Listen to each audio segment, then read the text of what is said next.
ব্যানার্জি হতো, চ্যাটার্জি হতো, বা অন্য কেউ হতো, মজুমদারই হতো, তাহলে পরে তৃণমূল কংগ্রেস এরকম করতো না। শুধুমাত্র আদিবাসী বলে আদিবাসীদের একটাই দোষ, তারা বিজেপি। মুখ্য সচিব কিন্তু তলব করেছে, রিপোর্ট তলব করেছে রাষ্ট্রপতিকে প্রোটোকল অবমাননা। হোম মিনিস্টার থেকে হয়েছে, কারণ এটা প্রোটোকলের মধ্যে পড়ে। দেখুন, রাষ্ট্রপতি হচ্ছে ভারতবর্ষের সাংবিধানিক সবথেকে সর্বোচ্চ বড় পদ। সেই পদে যিনি আসীন আছেন, তাকে যদি এইভাবে অপমানিত করা হয়, তার মিটিংয়ের জায়গা দেওয়া না হয়, হোম মিনিস্ট্রি তো শুধু কোয়ারি করেছে, শুধু তা এইটুকুই।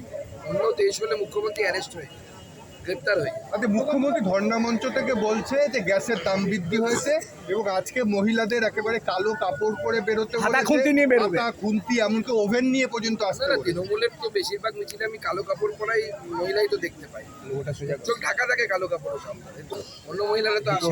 মানে কালো কাপড়ে কি অর্থটা বলতে চাইছেন আপনি? সে আপনাদের বোঝার বুদ্ধি থাকলে বুঝে নেবেন। দেখুন, আমার সাথে কথা হয়নি শান্তনু ঠাকুর, কি জন্য দেখা করেছেন, কেন দেখা করেছেন। আচ্ছা, বিজেপি হোক তৃণমূল হোক, যে কারণে আমি দেখতে পারি দিনের তালিকায়, অ্যাডজুডিকেশনের তালিকায়, সে অ্যাডজুডিকেশনের তালিকায় সবাইকে ফর্ম ফিল আপ করে জমা দিতে হবে। যারা হিন্দু উদ্বাস্তু আছেন তাদেরকে সিএ অ্যাপ্লিকেশন করতে হবে। সিএর অলরেডি আমার নিজের একটি অঞ্চলে একসাথে গতকাল 76 জন সিএ পেয়েছে, 76 জন একটি অঞ্চলে। এখন সিএ ছাড়তে শুরু করেছে, 90,000 সিএর অ্যাপ্লিকেশন। আমার বিশ্বাস 90% লোক সঠিক ডকুমেন্টেশন করেছেন। আমাদের কাছে বিভিন্ন সূত্রের মারফত খবর আছে, তারা প্রত্যেকেই সিএর মাধ্যমে নামে। আচ্ছা, এই অভিষেক বন্দ্যোপাধ্যায় আজকে সভা করবেন রায়দিঘি মথুরাপুরে, ওখানে অমিত শাহের যে মাঠে, কি বলবেন? এই দেখুন, উনি নিজেকে বিরাট বড় হনু মনে করছেন। আমি তো দেখলাম কালকে ফিরাদ হাকিম সাহেব বসে আছে, পাশে অরূপ বিশ্বাস বসে আছে, দুজন সিনিয়র লিডার, মাঝখানে উনি পায়ের উপর পা তুলিয়ে দিয়ে পা নাচাচ্ছে।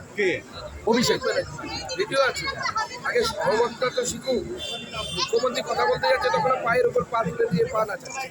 সভাপতি জানে না সে কি রাজ্য চালায়। ক দফায় ভোট চাইছেন দাদা? আমাদের চাওয়ার বিষয় নেই, আমরা এক দফাতেও তৈরি, দু দফাতেও তৈরি, তিন দফাতেও তৈরি। যত দফায় তৃণমূলকে হারাবে। পরিবর্তন কেমন হয়েছে যে সিপিএম এর আমলে গণতন্ত্র হত্যা যেখান থেকে শেষ হয়েছিল, তৃণমূলের আমলে গণতন্ত্র হত্যা সেখান থেকেই শুরু হয়েছে। আপনারা বলবেন কি করে? পশ্চিমবঙ্গের গণতন্ত্র হত্যার সবচেয়ে বড় উদাহরণ, কোনোদিন নির্যাতন হজম করেনি, তারা অসুর নিধন করেছে, তারা অসুরের গলা কেটে সে গলা হস্তে ধারণ করেছে, মুন্ডে গলায় ধারণ করেছে মা কালী। আর বাংলার মহিলা মুখ্যমন্ত্রীর আমলে মেয়েদের নিরাপত্তা নেই, বলছে রাতটার পর বেরিয়েও না।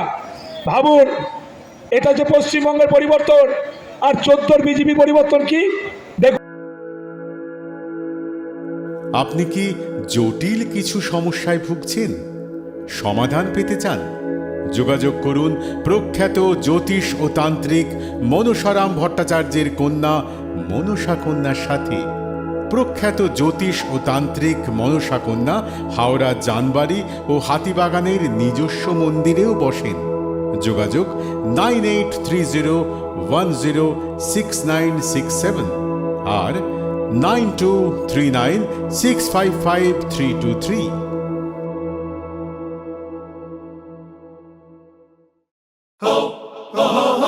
পুজো মানে জমকালো লাইন,